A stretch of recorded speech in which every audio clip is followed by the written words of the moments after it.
All right, so in this video, we're going to look at the other type of monarchy that is going to dominate time period 2, and this is absolute monarchy.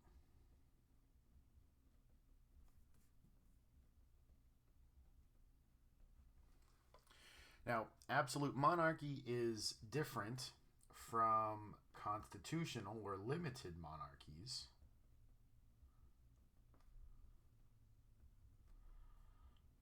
Constitutional monarchies, in that they are not constrained by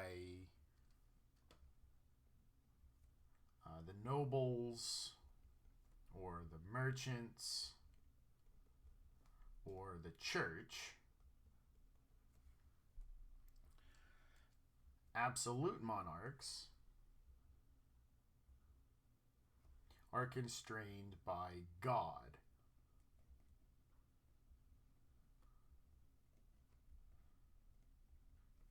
So the only power that can constrain an absolute monarch is God. And this is kind of the natural extension of the new monarchies.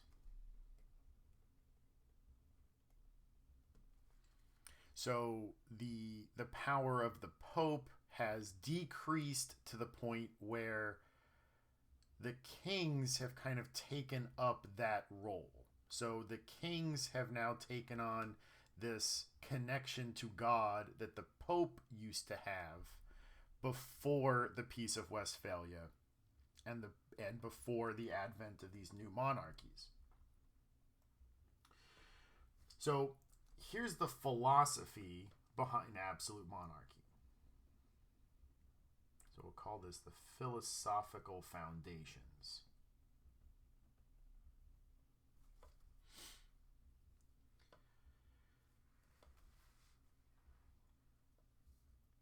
So the point of an absolute monarch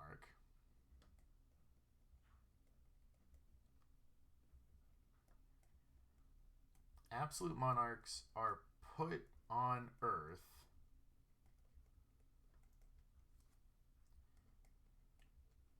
to keep order for God. Absolute monarchs are kind of like God's representatives on earth, and it's their job to keep order for him.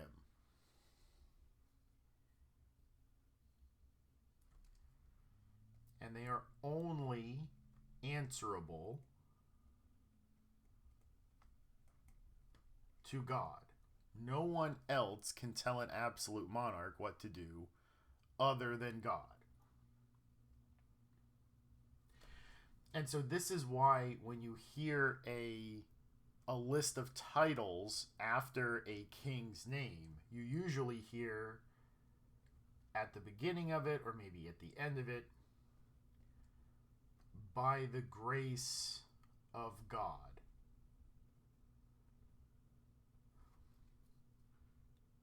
Like, God allows this guy to be in charge, and that's why you have to answer to him. That's why no one can question him. Now, the other side of this is that absolute monarchs are supposed to follow the Spider-Man rule, right? With great power comes great responsibility.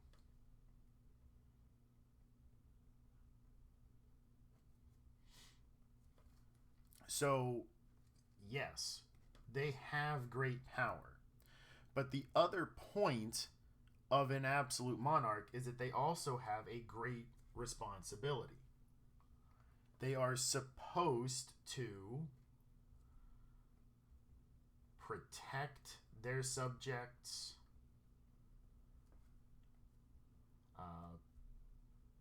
make economic opportunities for them.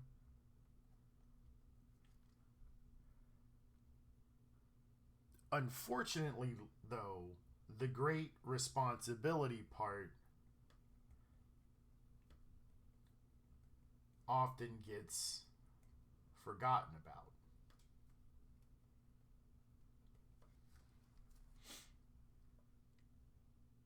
So there's supposed to be a reciprocal relationship.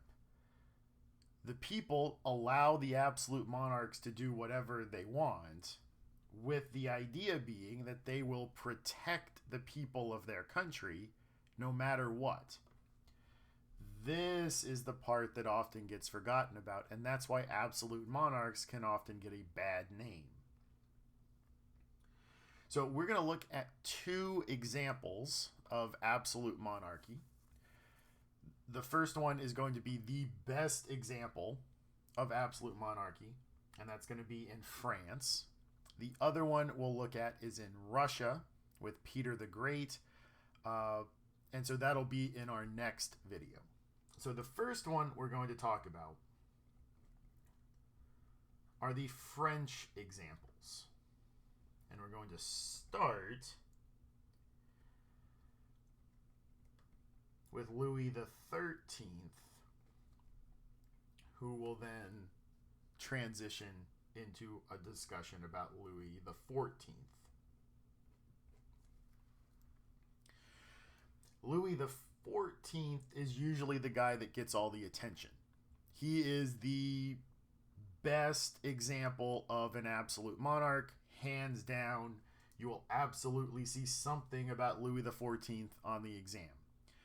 But the system that Louis XIV uses is set up by Louis XIII, and so that's where we're going to start. So let's take a minute and talk about the system of Louis XIII. Now remember, Louis XIII was the son of Henry IV, the winner of the War of the Three Henries, the guy who was Calvinist and became Catholic to provide stability to France. He also put in place that Edict of Nantes, which allowed for religious toleration. So this is the son of Henry IV. So a lot of the policies put in place by Louis XIII, we also have to credit his chief minister, like the guy, his prime minister, the guy who's actually kind of implementing the king's orders. His name is Cardinal Richelieu.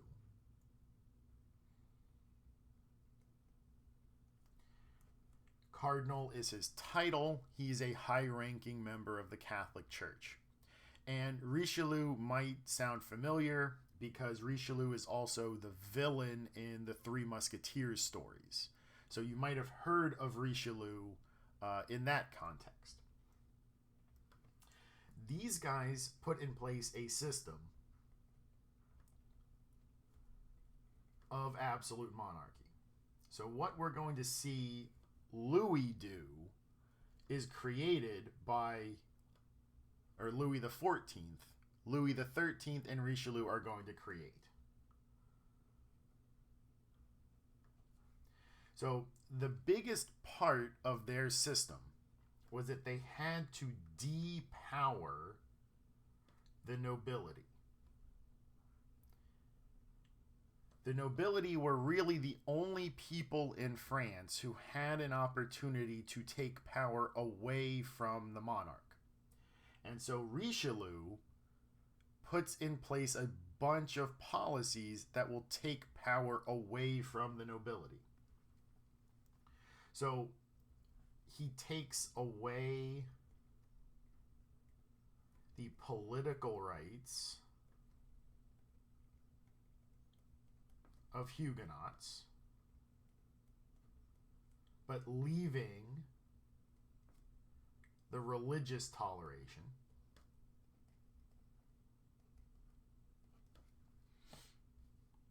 So they can't participate in government, but they can still practice their religion however they like. Any rebellious Catholic nobles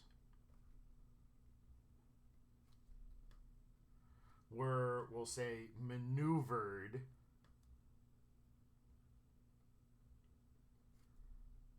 out of power, you know, through scandals, through, economic issues. So if you were a rebellious Catholic noble, Richelieu figured out a way to get rid of you. They used spies to uncover plots against the king and the nobility.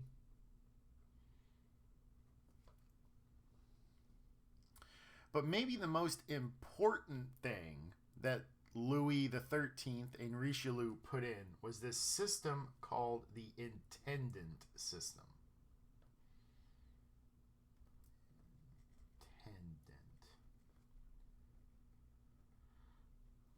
So what the intendant system did was it kind of replaced the old feudal hierarchy in government. So if you remember when we talked about the feudal system and we drew the triangle, the king, of course, is at the top, and then right beneath the king are the nobles. And there was a reciprocal relationship between the king and the nobility. Now, what this did, what the intendant system did, was it replaced this feudal reciprocity with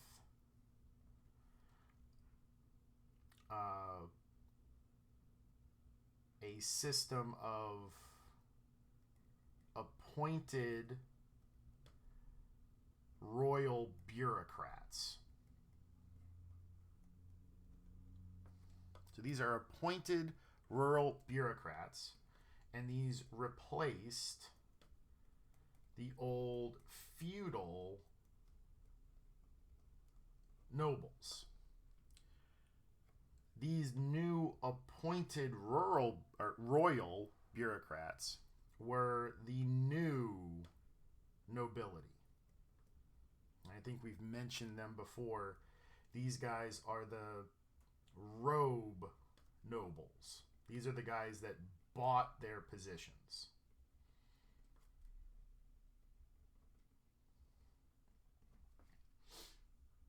And they replaced these guys, and these guys were the other type of nobles. These were the sword nobles. So these new nobles who bought their positions are usually going to be very loyal to the king. Whereas the sword nobles are loyal to their people, or maybe they're loyal to their beliefs or their oaths. Like, these guys know how things used to be and how things are supposed to be run. These guys just listen to the king. And in return for their loyalty, these guys are paid a lot of money.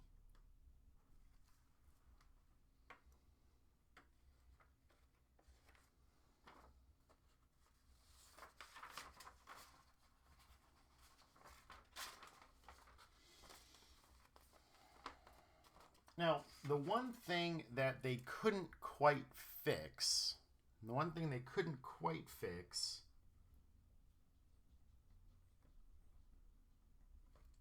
was that they couldn't fix the tax system. Everybody hated the tax system. The tax system was super corrupt, and it was just completely undecipherable. You could not figure out the tax system. No one in France understood the entire tax system.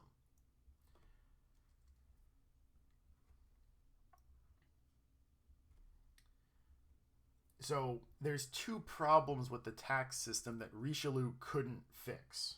The first was that they hired these independent, what are called tax farmers, to collect taxes.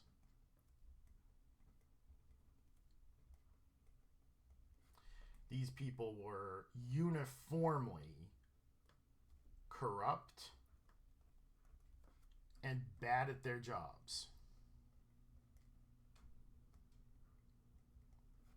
And everyone who paid taxes hated them.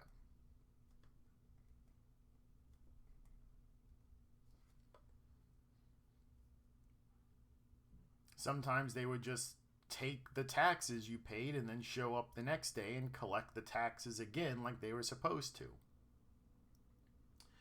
The other problem with the tax system in France is that they are highly irregular.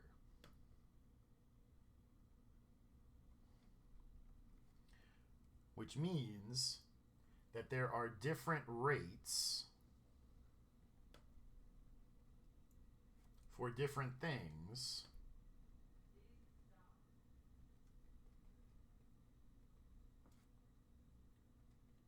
for different people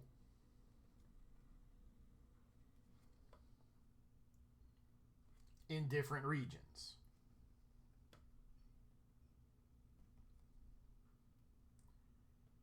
And when you put these two things together, the taxes were generally just arbitrary. When you put these two ideas together, you get arbitrary taxes because no one understands how much you have to pay and why you're paying that much. And when you add in the corruption of the tax collectors, everybody hates the taxes. And so everyone does their best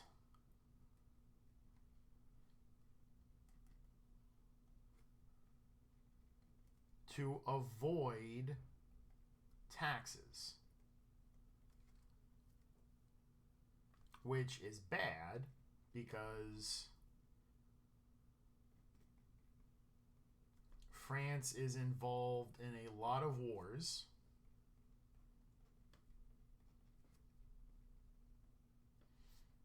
Both in time period 1 and in time period 2.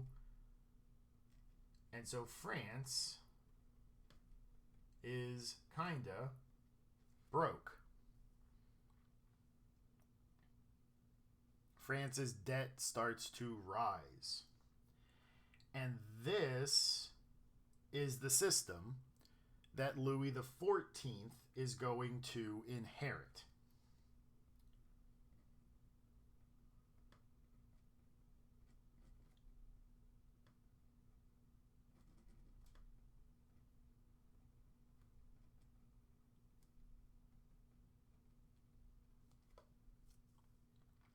So, a question that we should probably keep in mind as we think about absolute monarchy is this. And kind of keep this in the back of your mind as we talk about Louis XIV and Peter the Great. How absolute is the power of an absolute monarch?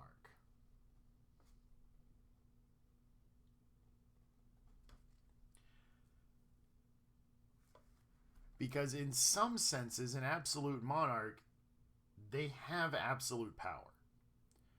But in another way, absolute monarchs really don't have absolute power.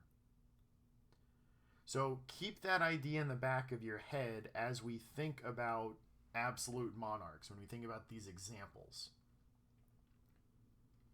So Louis XIV comes to power. He is in charge from 1643 to 1715. He is the longest reigning European monarch. Elizabeth II is close on his heels. If she lasts another few years, she will surpass Louis XIV, but he is in charge for a really, really long time. He becomes king when he's 4 years old.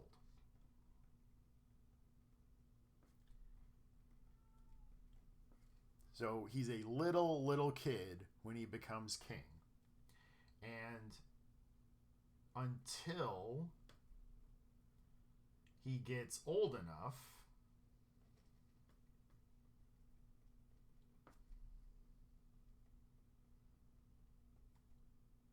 a regent will run France. And the guy who's going to run France in Louis's place until he is old enough to do it is another cardinal. His name is Cardinal Mazarin. Richelieu and Louis XIII both die within about a year of each other. And so Louis XIV and Mazarin kind of come in as a pair. Now, this was a great time in this period of transition for there to be change. And so, under Mazarin's rule, the nobles start to rebel over their treatment and the taxes. And this rebellion is known as the Fronde.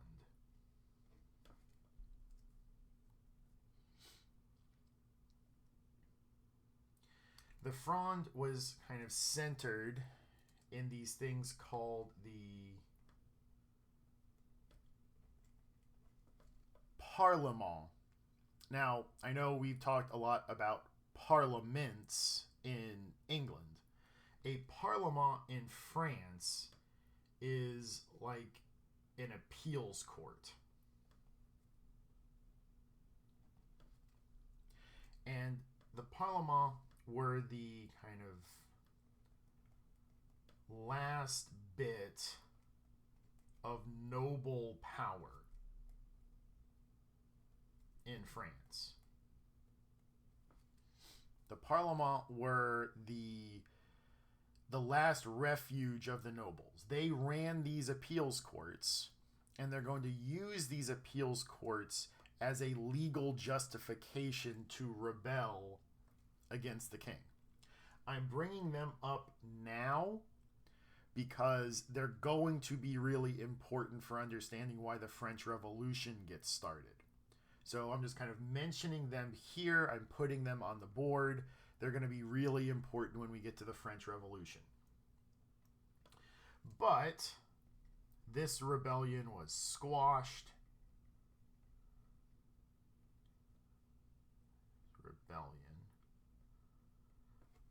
So this rebellion was squashed, and the nobles are quiet again.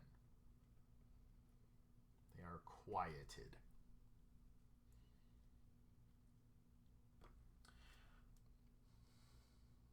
So when Louis becomes 16, so when Louis the 6th, or not 16th, 14th becomes 16.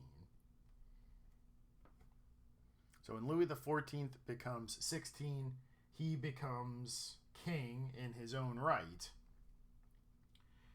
And what's kind of interesting is that he had never really shown any interest in becoming king. Like, he didn't really pay attention to his schoolwork. He didn't seem interested in how the government worked. But as soon as he turned 16, it was like he flipped a switch and he became the king. So he now becomes laser focused on being the king.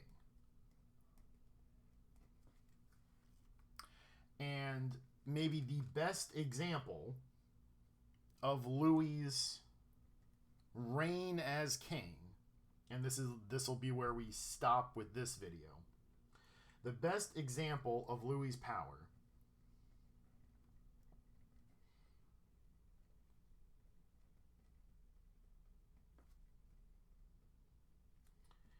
is his palace at Versailles. So Versailles was his residence. That's where he lived. That's where the government of France was. Versailles was a royal hunting lodge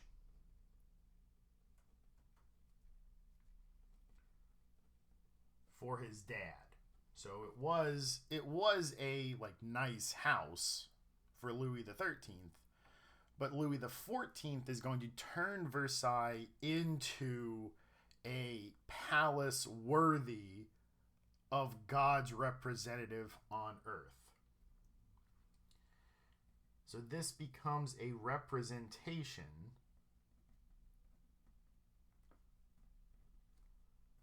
of Louis's power on earth. And I think we mentioned this a little bit before when we were talking about Baroque art. He's going to use Baroque architecture to elicit these feelings of awe and wonder.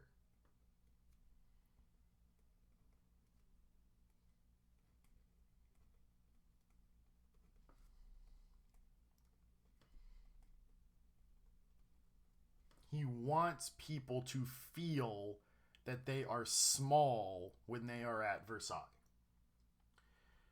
Now, it wasn't just an artistic thing. Louis also used Versailles as a way to promote his political goals. And so, through a number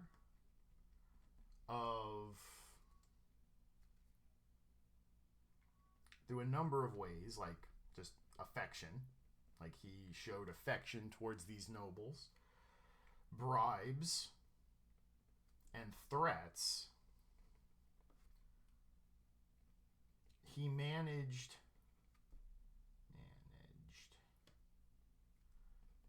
to force the most important nobles to move to Versailles and live with him.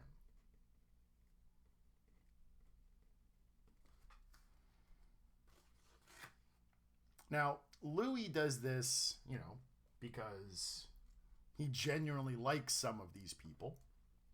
Some of them he pays to come and live with them. Some of them he outright threatens to force them to come live with him. But he wants to keep all the most important nobles with him at Versailles so he can keep an eye on them.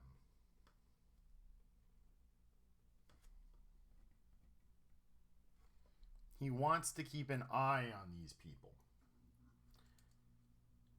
Mostly to prevent rebellions.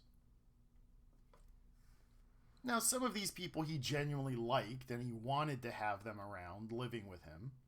But most of these people he wanted here so that they weren't rebelling elsewhere.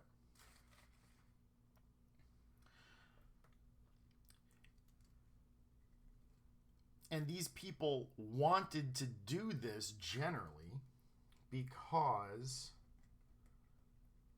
the only path to economic success came through the king. So you had to make the king like you if you wanted to make money.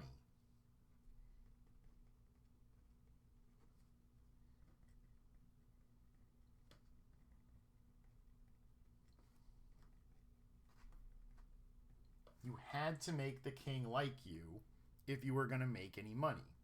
So the nobles all competed with each other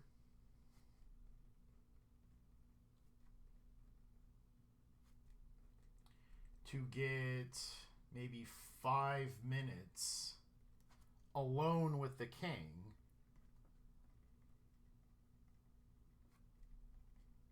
to talk.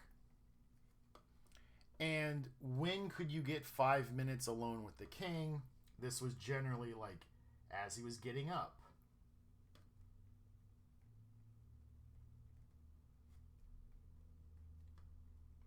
At meals. Traveling. So they all competed with each other to like be the guy who's there to like put the king's shirt on in the morning. They all fought with each other to sit next to the king at lunch, to sit with the king when he was traveling in his carriage. They all fought each other just to have a few minutes of FaceTime with the king. And this was all done so that the nobles are fighting each other instead of fighting him. This was all very calculated on Louis's part to keep the nobility at each other's throats, and if they're at each other's throats, they're not at his throat.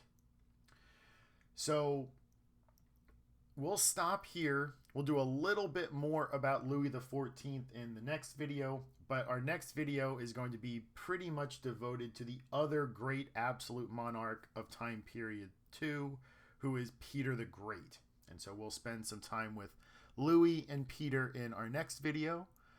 So until then, this is Mr. Nissen signing off.